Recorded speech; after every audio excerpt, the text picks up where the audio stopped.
ভালোবাসার জায়গা মদিনা, ভালো লাগার এত সুন্দর জায়গা কোথাও দেখি না, এত সুন্দর জায়গা কোথাও দেখি না, সাজিয়েছেন দয়াল রব্বানা ভালো লাগার জায়গা মদিনা। বলেন ভালোবাসার জায়গা মদিনা, ভালো লাগার জায়গা মদিনা।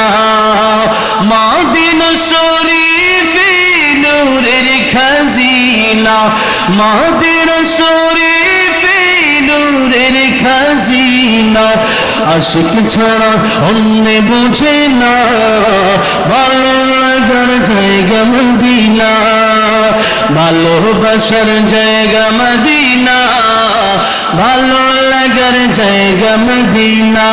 বলেন ভালোবাসার স্টেজে সবাই খুব ভালো গাইতেছে, আপনি একটু গাইতে পারেন না?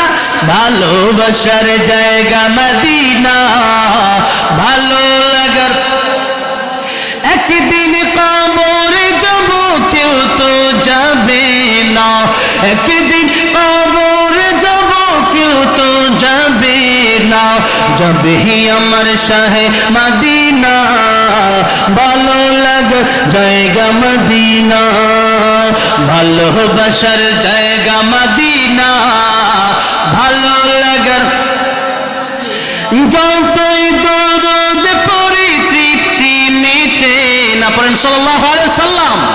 বেশি বেশি দুরূদ পড়বেন, ডাইন কাঁধে ওযু করে ঘুমাবেন, বেশি বেশি দুরূদ পড়বেন, ইনশাআল্লাহ মরণের আগে যেই নবীকে দেখলে জাহান্নামের আগুন হারা ওই নবী স্বপ্নে যুগে আসবে ইনশাআল্লাহ। দুরূদ পড়বেন তো বেশি বেশি। সবচেয়ে শুরু দুরূদ হচ্ছে সাল্লাল্লাহু আলাইহি ওয়াসাল্লাম। পড়েন সাল্লাল্লাহু আলাইহি ওয়াসাল্লাম। একবার পড়বেন 10টা গুনাহ মাফ হবে, আল্লাহর 10টা রহমত নাজিল হবে, 10টা নেকি আল্লাহ আপনার আমলনামায় লিখে দিবেন। সুবহানাল্লাহ। যতই দরুদ পড়ি তৃপ্তি মিটে না, যতই দরুদ পড়ি তৃপ্তি মিটে না, সুন্নতে অশান্তি থাকে না, ভালো লাগার জায়গা মদিনা। বল ভালোবাসার জায়গা মদিনা, ভালো লাগার। আল্লাহ সবাইকে জীবনে একবার হলেও মদিনায় আবার নবীর রওজা তার জিয়ারত করার তৌফিক দিও, বলেন আমিন। নবীজি বলেছেন মান যারা কবরি ওয়াজাবাত লাহু শাফাআতি, আমার কবর যে ব্যক্তি জিয়ারত করবে আমার জন্য তার জন্য আমার সুপারিশ ওয়াজিব হয়ে যায়, যেরকম সুবহানাল্লাহ। এরপরে আর অনেক গজলের রিকোয়েস্ট আছে, আজকে আর না।